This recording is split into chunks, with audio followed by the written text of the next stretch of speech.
Sri Ram's IAS, serving the nation since 1985. अब offline हो या online, we are the lifeline. Jai Hind everyone. ये video एक ट्रिब्यूट है हमारे ex prime minister Manmohan Singh ji के लिए। वो प्राइम मिनिस्टर जिन्होंने भारत को न सिर्फ ऊंचाइयों की ओर ले जाने के लिए कार्य किए,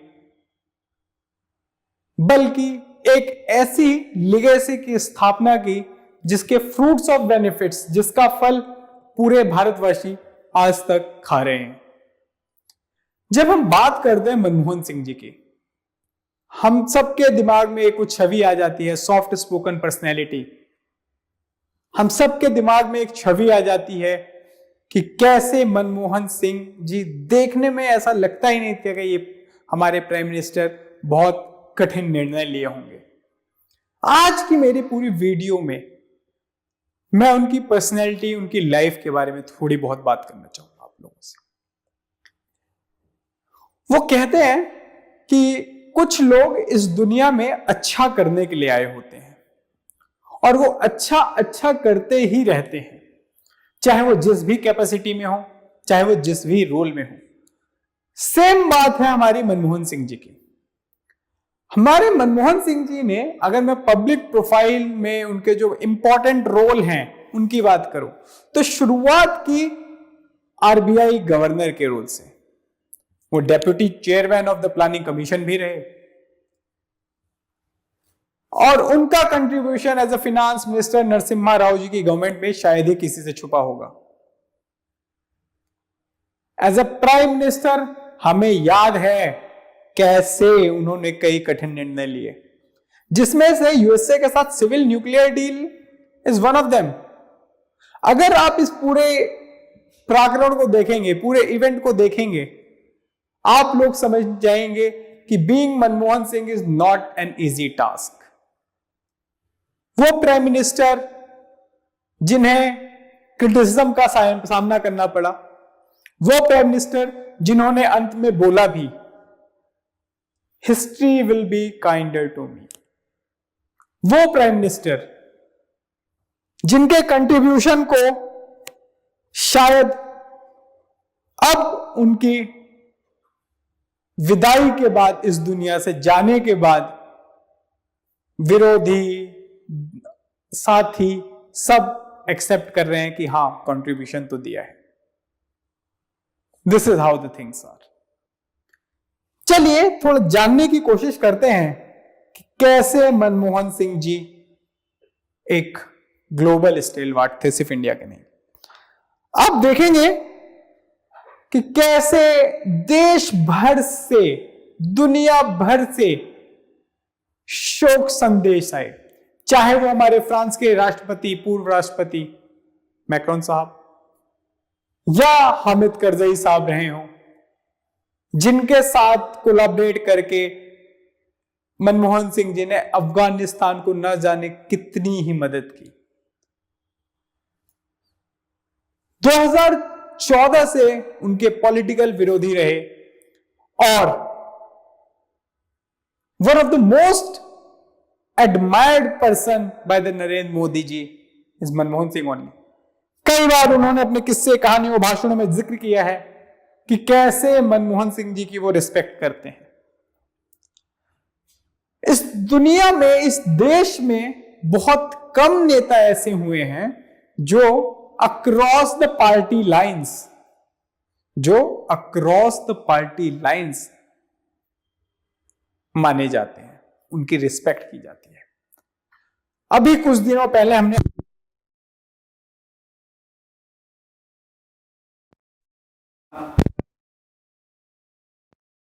नेता को खोने वाले हैं। क्या बीजेपी, क्या कांग्रेस, क्या सीपीआईएम, मैं जनरली अपने सेशंस में पॉलिटिकल पार्टीज का नाम नहीं लेता, लेकिन every single political party Manmohan Singh ji को अप्रिशिएट करती है। Every single political party. क्यों है ऐसा, क्या है ऐसा, हमें समझना पड़ेगा। अब ये समझने के लिए चलिए उनकी जीवनी देखने की कोशिश करते हैं कि क्या है टाइम फ्रेम, ऐसे कौन कौन से रोल प्ले किए उन्होंने। फर्स्ट, पंजाब यूनिवर्सिटी से एक यंग नौजवान 1954 में अपनी मास्टर्स इन इकोनॉमिक्स कंप्लीट करता हुआ। जब यह देश जूझ रहा था कि हमारी इलिटरेसी से, हमारी लिटरेसी रेट कम से, तब एक मास्टर्स किया हुआ नौजवान, आप समझ रहे हैं आजकल मास्टर्स इजी हो गया है, उस टाइम पे इन्होंने मास्टर्स की। जब बीए होता था, वो भी जनरल इतिहास भूगोल पढ़ने वाले लोग ज्यादा होते थे, तब एक टेक्निकल सब्जेक्ट से वो नौजवान उभर के आया। कहते हैं ना, पूत के पांव पालने में ही दिख जाते हैं। सेम चीज अपनी जवानी में इन्होंने दिखा दिया कि इस देश को क्या मिलने वाला है। जब इनके पास मौका रहा होगा उस इकोनॉमिक्स की डिग्री के साथ देश विदेशों में जाके नौकरी करने का, मनमोहन सिंह जी ने विचार किया और हमारे भारत देश में ही अपने कर्मभूमि, जन्मभूमि में ही कर्मभूमि बना ली। 1957 में कैम्ब्रिज यूनिवर्सिटी गए, वहां पढ़ाई की, 3 ईयर डिग्री प्रोग्राम किया और ऑक्सफोर्ड यूनिवर्सिटी से डीफिल किया 1962 में। तो जो एक एकेडमिशियन होता है ना, जिसमें एक पढ़ने की चाह होती है, धीरे धीरे मनमोहन सिंह जी उस दौरान आगे बढ़ते चले गए। 1971 में गवर्नमेंट ऑफ इंडिया में ज्वाइन किया as a economic adviser commerce ministry. तो यहां से सिलसिला शुरू हो गया है गवर्नमेंट में इनके रोल का। 1971, the year we created Bangladesh, the year we planned our development. 1972 वहां पे काम इन्होंने अच्छा किया तो चीफ इकोनॉमिक एडवाइजर बने फिनांस मिनिस्ट्री के। अब देखिए, जो इकोनॉमिक्स के जो डोमेन एक्सपर्ट हैं हमारे, फिनांस मिनिस्ट्री में गए। तो 1972 में उन्होंने फिनांस मिनिस्ट्री समझनी शुरू कर दी। असर यह हुआ 8 सालों बाद, दैट इज 1980 टू 1982 में उन्होंने प्लानिंग कमीशन में मेंबर का रोल प्ले किया। सो डेवलपमेंट इन इकोनॉमिक्स जो इन्होंने पढ़ी थी उसका इंप्लीमेंटेशन शुरू किया।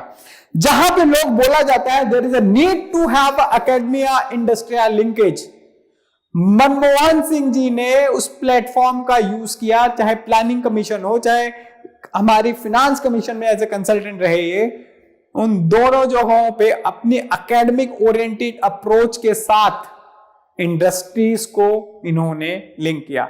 भारत की सरकार को एक वो सुनहरा, मैं कहूंगा, चिराग मिला जिसने उस टाइम पे अपनी इकोनॉमिक्स की नॉलेज से पूरा फिनांस मिनिस्ट्री और भारत सरकार को रोशन किया। और यहां पे इनकी लर्निंग सरकार की, इकोनॉमिक्स की और भारतीय कंटेक्स्ट की बढ़ती रही। आज बहुत लोग होते हैं कि इस रिपोर्ट ने वो बोला, उस रिपोर्ट ने वो बोला, बट ये मनमोहन सिंह जी थे जिन्होंने भारत के कंटेक्स्ट को समझने की कोशिश की। आगे बढ़ते हैं 1985 तक, 82 से 85 इन्होंने, देखिए, फिस्कल पॉलिसी रोल समझ लिया है सरकार में आके। अब हम चलेंगे किस ओर? अब हम चलेंगे आपके रिजर्व बैंक के गवर्नर की ओर। तो रिजर्व बैंक के गवर्नर में हम पहुंचे। अब मॉनेटरी पॉलिसी, और किसी भी कंट्री की अगर आपको ग्रोथ की ओर लेके जाना है तो फिस्कल पॉलिसी और मॉनेटरी पॉलिसी का एक साथ आना जरूरी है। बिना इन दोनों के समन्वय के, कोऑर्डिनेशन के, it's not an easy task to take any country on the I will say developmental trajectory. Not an easy task. उसके बाद रिजर्व बैंक के बने ये डेप्यूटी चेयरमैन, प्लानिंग कमीशन के बने ये डेप्यूटी चेयरमैन। तो जिस प्लानिंग कमीशन में आपने एज ए मेंबर किया, अब आपको उसका लीडरशिप रोल मिला। अब आप देखिए, इस बार आप मॉनेटरी पॉलिसी की साइड की भी नॉलेज लेके आ रहे हैं, आरबीआई कैसे वर्क करता है वो भी लेके आ रहे हैं, क्योंकि 3 साल का टेन्योर था आपका आरबीआई गवर्नर में। हमारे Manmohan Singh ji 1987 to 90 secretary general South commission in Geneva, एक आउट स्टेशन पोस्टिंग। भारत विदेशों में कैसा बिहेव कर रहा है, जिनेवा जैसी कंट्री में कैसे बिहेव कर रहा है, वहां की अर्थव्यवस्था को समझना और वहां की लर्निंग्स लेना। हमेशा मनमोहन सिंह जी का अगर आप देखोगे एक एप्लीकेशन प्रैक्टिकलिटी की साइड जुड़ाव रहा, रुख रहा। अब ये सारी लर्निंग लेके पहुंचे ये 1990 में, तो adviser to prime minister on economic affairs इन्हें बनाया गया और यहां से इन्होंने प्राइम मिनिस्टर सरकार के पास आए। अब यहां इनकी रिकमेंडेशंस कारगर साबित हुई। अपॉइंटेड चेयरमैन ऑफ यूजीसी 1991 में, और पहली बार राज्यसभा में इनको भेजा गया असम से इलेक्ट एंड रिइलेक्ट के 1995, 2001, 2007 और 2013 में।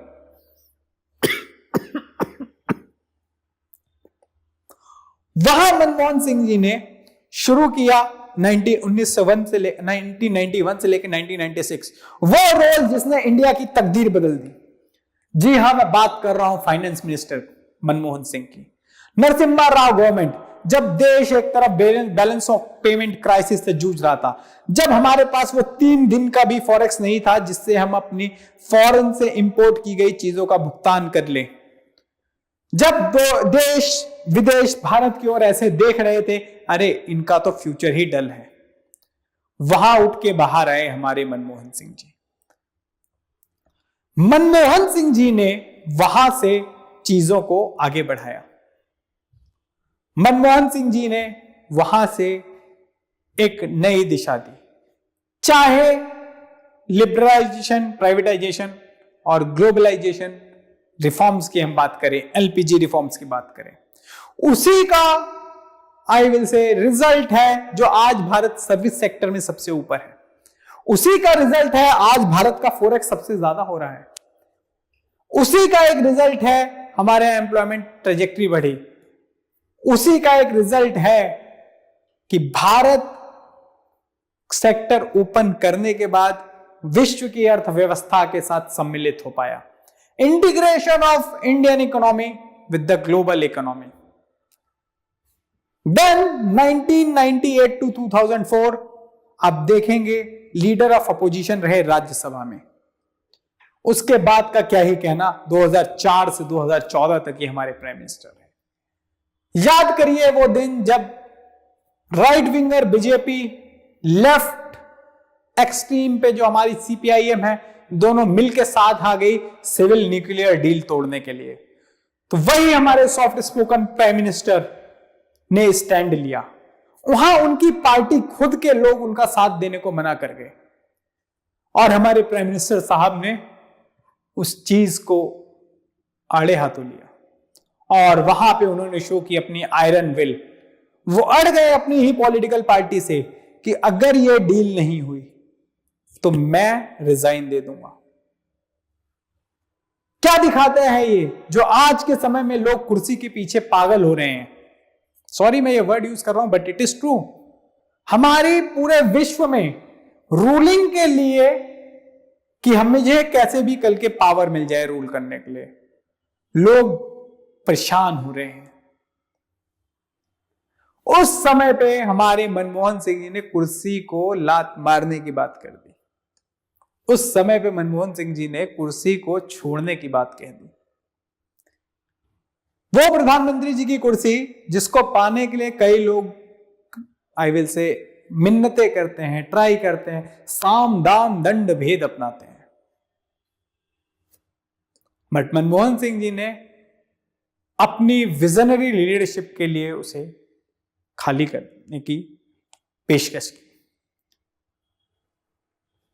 उनको बहुत क्रिटिसाइज किया गया कि ये डमी पीएम हैं, इनके पास रियल पावर नहीं है, बट उन्होंने इन सब अफवाहों को, एलिगेशंस पे जवाब देने से अच्छा अपने भारत के लिए कार्य करना उचित समझा। मनमोहन सिंह जी अपनी लास्ट स्पीच में एक वर्ड्स बोल के गए, उन्हीं के साथ मैं ये सेशन की समाप्ति भी चाहूंगा। Indeed sir, history will be kinder to you. Indeed, sir. That's all from my side. Remembering the legend, remembering the stalwart of the Indian democracy, Indian parliamentary system and one of the most efficient person ever born. With this, we say Om Shanti, Om Shanti, Om Shanti. Sri Ram's IAS, serving the nation since 1985. Ab offline, hoya online, we are the lifeline.